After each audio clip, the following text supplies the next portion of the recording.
বাংলাদেশের নতুন সংসদ অধিবেশন শুরুর আগের কয়েক সপ্তাহ জুড়ে রাজনৈতিক অঙ্গনে সবচেয়ে আলোচিত বিষয় ছিল কে হচ্ছেন স্পিকার আর কে বসছেন ডেপুটি স্পিকারের আসনে। দলের ভেতরে বাইরে নানা হিসাব নিকাশ, লবিং, সিনিয়রিটি এবং রাজনৈতিক ভারসাম্য সব মিলিয়ে বিষয়টি ছিল বেশ সংবেদনশীল।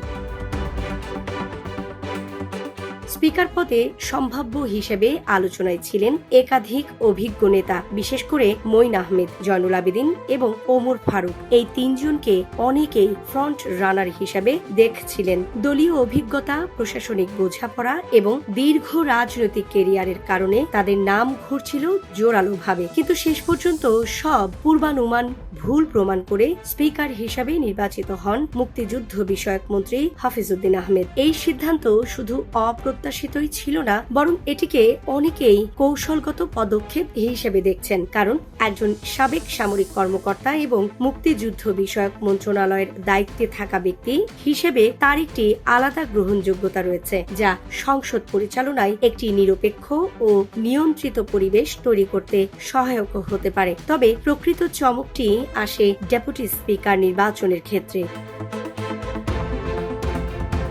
ডেপুটি স্পিকার পদে নির্বাচিত হন ভূমি প্রতিমন্ত্রী ব্যারিস্টার কাইজার কামাল। কিন্তু সবচেয়ে বিস্ময়কর বিষয় হলো এই সিদ্ধান্ত সম্পর্কে আগে থেকে কোনো ধারণাই ছিল না তার নিজের, এমনকি দলের অনেক শীর্ষ নেতারও। সংসদ শুরুর দিন সকাল পর্যন্ত বিষয়টি ছিল সম্পূর্ণ গোপন। এর পেছনের ঘটনাটি আরো নাটকীয়। এর আগেই হুইপ হিসেবে দায়িত্ব পেয়েছিলেন আশরাফুদ্দিন নিজাম। সকালে সংসদ অধিবেশন শুরুর দিন সকালে হঠাৎ করেই তাকে ডেকে তারেক রহমান জিজ্ঞেস করেন কাইজার কামাল কোথায়। তখনও কেউ জানেন না কি ঘটতে যাচ্ছে। পরে দ্রুত তাকে খুঁজে এনে ডেপুটি স্পিকারের দায়িত্ব দেওয়ার প্রস্তুতি নেওয়া হয়। পুরো বিষয়টি এতটাই হঠাৎ ঘটে যে কাইজার কামাল নিজেও প্রথমে কিছুটা অবাক হয়ে যান।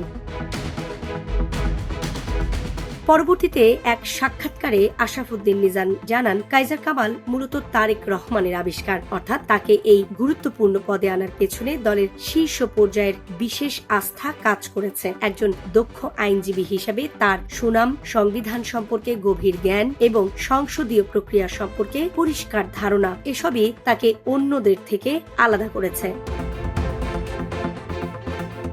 ডেপুটি স্পিকার হিসেবে দায়িত্ব নেওয়ার পরপরই কাইজার কামাল তার অবস্থান স্পষ্ট করে দেন একটি গুরুত্বপূর্ণ ঘটনার মাধ্যমে। সংসদের এক অধিবেশনে বিরোধী দল ওয়াকআউট করার পর পরিস্থিতি কিছুটা উত্তপ্ত হয়ে ওঠে। সেই সময়ও বক্তব্য চালিয়ে যাচ্ছিলেন স্বরাষ্ট্রমন্ত্রী সালাহউদ্দিন আহমদ। সংসদের নিয়ম অনুযায়ী এবং সামগ্রিক শৃঙ্খলা বজায় রাখে ডেপুটি স্পিকার হিসেবে কাইজার কামাল একটি কঠিন সিদ্ধান্ত নেন। তিনি মন্ত্রী সালাহউদ্দিন আহমেদের মাইক বন্ধ করে দেন। বাংলাদেশের সংসদীয় সংস্কৃতিতে এমন সিদ্ধান্ত খুব সহজ নয়, বিশেষ করে যখন তা নিজ দলের একজন শীর্ষ নেতার বিরুদ্ধে যায়। কিন্তু কাইজার কামাল এই পদক্ষেপ নিয়ে পরিষ্কার বার্তা দেন, সংসদের নিয়ম ও পরিবেশ রক্ষায় তার প্রথম অগ্রাধিকার, দলীয় পরিচয় নয়। এই ঘটনার আরেকটি গুরুত্বপূর্ণ দিক হলো এর পরবর্তী প্রতিক্রিয়া। অতীতে দেখা গেছে এমন পরিস্থিতিতে সিনিয়র নেতারা স্পিকারের সিদ্ধান্ত নিয়ে পরে প্রশ্ন তোলেন বা ব্যাখ্যা চান, কিন্তু এই ঘটনায় তেমন কিছুই হয়নি। এমনকি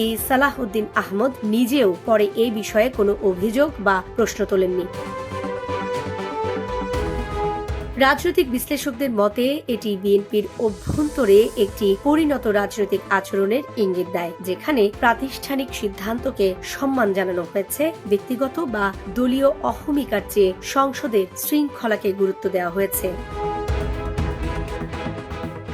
কাইজার কামালের বাবা প্রয়াত মোস্তফা কামাল মনসুর কলমাকান্দা সদর ইউনিয়ন পরিষদের চেয়ারম্যান ছিলেন। 90-এর দশকে তিনি জনপ্রিয় চেয়ারম্যান ছিলেন। দাদা ও নানাও জনপ্রতিনিধি ছিলেন। কাইজার কামাল ঢাকা বিশ্ববিদ্যালয় থেকে ইতিহাসে স্নাতকোত্তর ডিগ্রি অর্জন করেন। এরপর তিনি উচ্চশিক্ষার জন্য লন্ডনে চলে যান। সেখানে তিনি ব্যারিস্টার অ্যাট ল ডিগ্রি অর্জন করেন। 1988 সালে ছাত্র রাজনীতিতে তার পদার্পণ। 1996 সালে কেন্দ্রীয় ছাত্র দলের নির্বাহী সদস্য পদ লাভ করেন। একই বছর ঢাকা বিশ্ববিদ্যালয়ের সিনেট সদস্য নির্বাচিত হন। তিনি 2009 সালে বিএনপির কেন্দ্রীয় কমিটির নির্বাহী সদস্য পদ লাভ করেন। 2016 সাল থেকে কেন্দ্রীয় বিএনপির আইন বিষয়ক সম্পাদক হিসাবে দায়িত্ব পালন করেছেন। Desk report, Dhaka express.